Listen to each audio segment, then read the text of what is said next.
Okay. Afolabi. Okay. We're back again with the football show, and we need to discuss football. This Wednesday evening is Mustafa and Kule Williams. I'm still Afolabi. Okay. I hadn't been following Tijjani Reijnders that much because my eyes were focused on Barcelona and also voting for Arsenal to lose last year. So I didn't focus on I was also focused on Yamal in the European Championships. I didn't focus on that guy. There's no exaggeration when people say that might be the all-time best debut ever in the English league. And I don't think it's a one-shot thing because the scouting report, what's his name? Guardiola knew what he was doing. This guy has a fantastic work rate. And this is a tradition that's coming out of Holland now. Holland is producing midfielders that are unbelievable. And now they're getting a little bit more creative. Tijjani Reijnders, not only did he have a fantastic offensive game, scoring a goal, setting up an assist, and leading and setting up a play that led to a goal. Guy had 92% percent of his passes completed, 100% of his contestations, contesting for the ball won.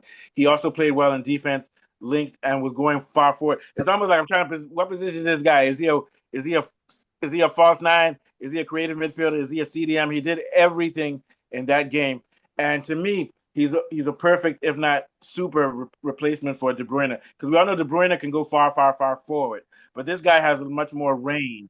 I would even dare say this guy could be box to box as a midfielder and still be an attacking midfielder, and at the same time play defensively. So this is a very big pickup for City.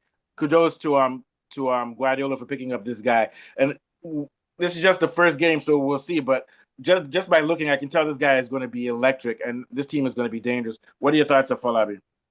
Yeah, you're absolutely right. Tijjani Reijnders is your modern box-to-box midfielder. He looks like a hybrid between Kevin De Bruyne and Rodri because he does have some defensive You know who he reminds me a little bit of too much? The qualities. other guy that Yeah. plays for the guy that plays for Bayern Munich, their midfielder.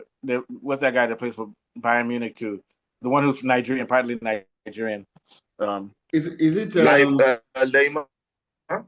No, the half caste guy, the one that plays Musiala? for a little bit like Musiala too. Musiala? But Okay. no more than that. He's like a combination of Musiala, De Bruyne, all those guys. But sorry, continue, Afolabi. Yeah. So basically, the guy is very, very good.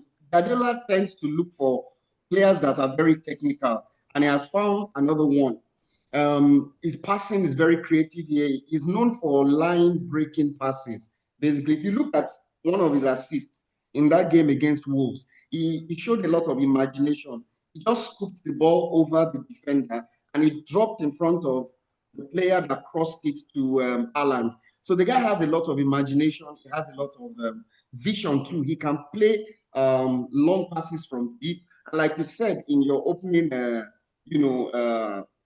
quote, his work rate is very high. He has loads of stamina. He can progress the ball from the defense to the other side of the field in a very short time.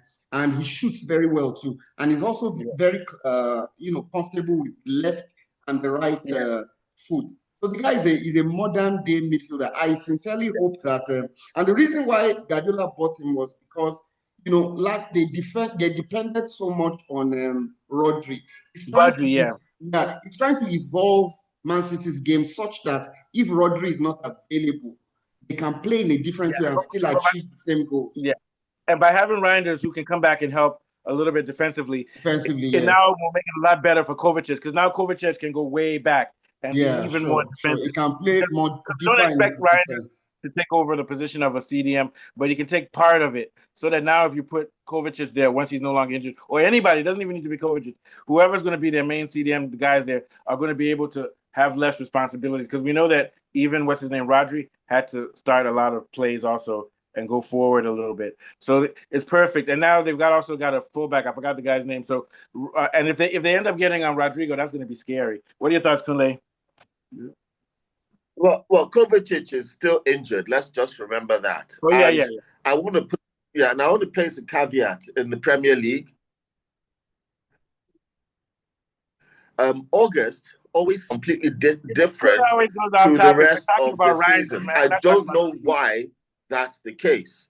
Players that looked not very sharp at the start. I think some players need some match fitness. Some players have come in and they're already fit. And even his connection is bad. My connection is fine. I think my battery is low. Okay, well, let's go to Warif, and then we'll come back to you. But no, Warif is not in. Is he trying to get in? Okay. Am I there still? You're there. Yeah, go ahead. Let's stick to the content. We're talking about Reijnders, though. Yeah. So when it comes to Reijnders, yes, I was just making a point that he's looked good in the first game, in the first week, but it's just the first week. Yeah. And just saying that it's an introduction. They played well in that game. They're tougher games, and then we need to see his consistency and his ability in the harder games. So it looks good for now, but place a caveat. You need to see how he fares when we get to the October months. He needs to show consistency. Well, one thing I know, this guy is a Dutch midfielder. And they said that during the game, the more pressure there was, they said that Reijnders was saying that he was enjoying it. The guy likes pressure. That's a psychological thing. We can compare this to Arsenal. Arsenal now has a super number 9, and they can't even get the ball to him. I don't think they like pressure. They even have who's the guy that's injured for Arsenal now? I know I'm going to Kai Havertz. Yeah, so there's just a difference. These Dutch guys, we all know that the Dutch don't really have creative midfielders, but they have tough guys. They even have that. Isn't Gravenberch? Isn't he Dutch too? Yeah. These guys are hard. So I don't think we'll have any problem with him being consistent all year and being physical, because that's the way the Dutch and the German play. What are your thoughts on Mr. Warif? Yeah. Okay. Well, I just came in now. Yeah, don't worry. We're just talking about Reijnders. We're freestyling. Don't worry. This is our big guy. I believe he's Dutch, right? Yeah, he's Dutch. Yeah, he's a Dutch guy. Yeah, he's named after Tijjani Babangida. I think he's actually named after Tijjani Babangida. I don't know. But okay. I think there's some kind of story I heard. You know, one thing I love about the Dutch players is that they are skillful. They are not afraid of challenges. Right from the era of Ruud Gullit. Very technical. Van Basten. Very technical. They are technical and they are skillful. I'm not. Yeah, Seedorf. They have, but it's just that luck is always against them, just like Arsenal. They have. If you talk of talented players in Europe, the Dutch, they have talented players, young players. It's just like what's it called? I think Van Basten. Van Basten made a very good a very good show in one of the Euro Cup. So if this guy now, the only thing that is left for him, it depends on the coach. If the coach can be able to believe in him, give him a playing time, expose him, encourage him, not like Arteta. Arteta does not encourage younger players or youth players. So I think he will do better with a very good coach. Yeah, and the thing is that the City is going to have, they play different formations, different teams. The main thing they should make sure they don't do is to overwork him. That guy doesn't need to play every game all the time or play super minutes. They need to still play around with other combinations. What do you think, Afolabi? Yeah, the problem is that when you are playing for Manchester City, you have the Champions League, you have the Carling Cup, there's the English Premier League. I think it was the workload that made Kevin De Bruyne get injured always. They should find a way. Just like Saka. Just like Yamal in Barcelona. Too much technical players that you want to, do well. When they get to the Premier League, is very physical. You do a lot of running, so they must find a way to protect him. Maybe when they're leading, you can take him out of the game or reduce the number of games because eventually the workload will take its toll. And I don't understand how it is that Liverpool, those guys never get injured though, man. Those guys, I don't understand that shit, man. Those guys. Liverpool has a very deep squad, so they tend to manage their squad better. Yeah. How you rotate the players? Yeah, so this is still early, like Kunle said. So we'll see what happens. But right now, but I'm optimistic the guy will make the cut in the Premier League. He looks a very decent player. Show those the data from that match. Okay. Okay. Meanwhile, we can just pretend that we're talking. So how's the weather today? Wait, look, Afolabi, have a cup of tea while you're at it. Yeah, sure, I will. I'm joking. Okay, 1 goal, 1 assist. Key passes too. He had another pass, which they should call an assist. He passed it to somebody else, and they scored 82 touches, 52 passes. What's even very important for me is look at the passes into the final third. 7. That's brilliant. That's crazy, man. That guy is a hybrid player. He's a hybrid player. One on target. So those numbers were good, but like you said, they're playing Wolves. We'll see what happens. But all indications, because they've been talking about him so much from even the scouting report. So this guy is talented, but like we say, well, we'll see. But we definitely know that he's a monster player. But we're going to see what happens. All that matters is what happens in these big games. Man City versus Arsenal, Man City versus even Man U, Man City versus Liverpool. But we know that all of these teams like Liverpool, Man City, and also Arsenal, they'll score a lot of points against small boys. But when they now meet each other, that's when we get into the tactical and we can see what that's how to win the league. You win against the bigger team and you beat those games will be much more tactical. And that's where you have to be flexible as a player. I don't know how flexible this guy is going to be. And this guy looks like he's overweight too. The guy, the new striker, Gyökeres, he looked a little bit heavy. Yeah, he does. Same thing for Haaland. When there's a big game now, you can't just bully people. You might have to do other things. That's why I still think Kane is the best number 9 in the world. What are your thoughts, Falabi? I know we're a little bit off topic, but it's okay because we've covered what we need to cover. Ken is by far, he started his trade in the English Premier League, so he's built to be very tough. In the English Premier League, there are academies there. They teach you how to run, how to jump, how to hit the ball. And pass. He's good at passing. Yes, and he crossed the ball a lot. So I think because he had his foundations in the English Premier League, that has toughened him up. But Haaland too is coping well with the physical demands of the Premier League. He is. I'm more worried about like in a tactical game where he's being double teamed and stuff. He's gonna or they're marking him. He's gonna have to drop back and do other things. Yes, you're right about that. Which is what a teammate can do. You know what? I actually think, Kule, you're right. It would have been better for Arsenal to get and Chelsea to get an Osimhen guy. He would have made shit happen for Arsenal. Yeah.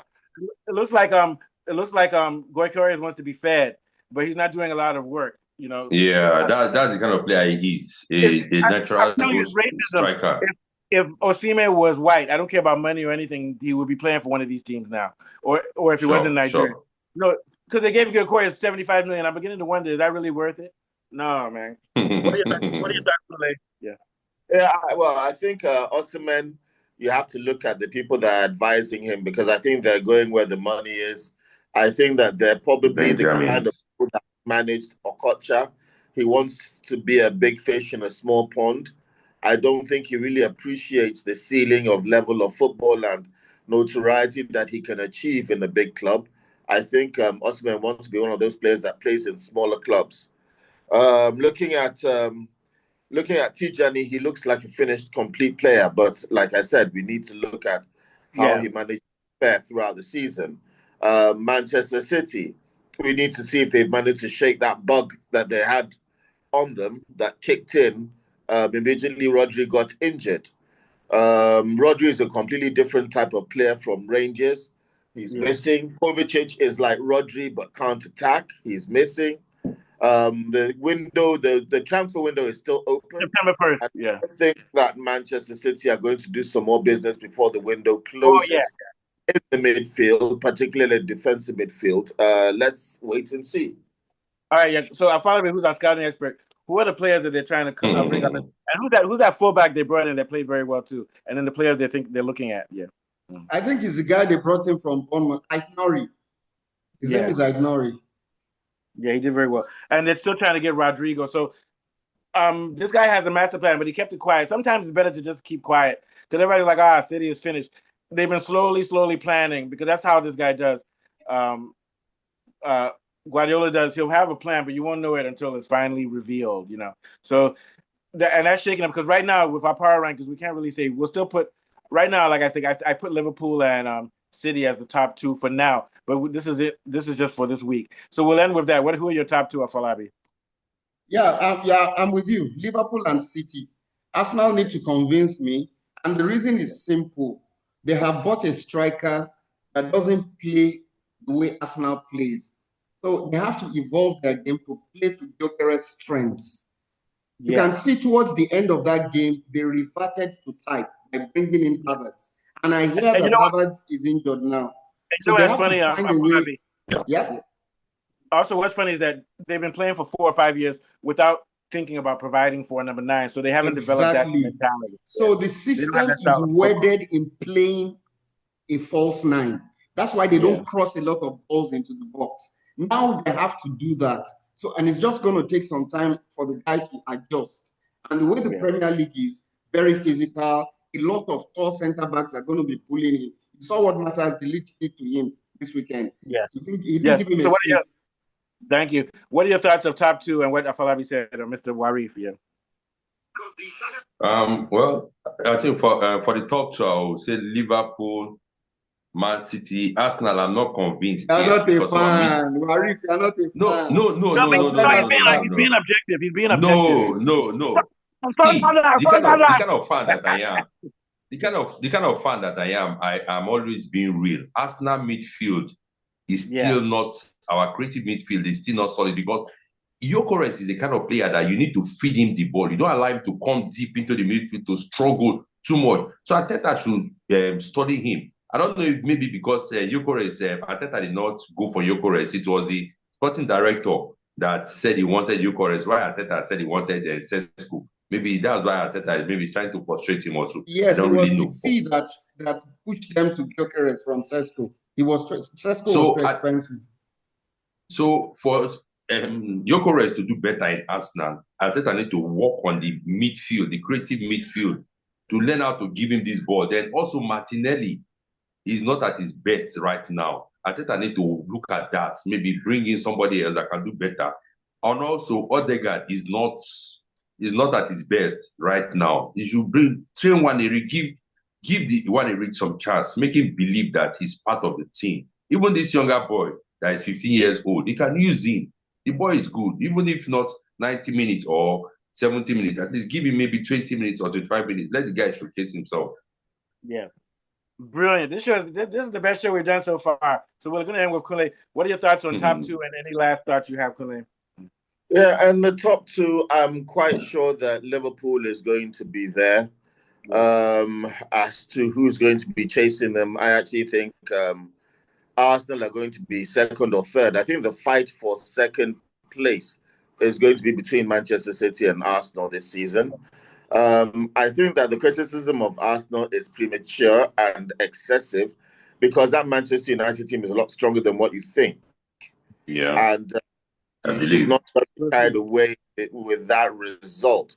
Gyökeres had a quiet game, but I mean, a lot of strikers that have shown a lot of ability over the years always struggle whenever they get to United. They're just quiet.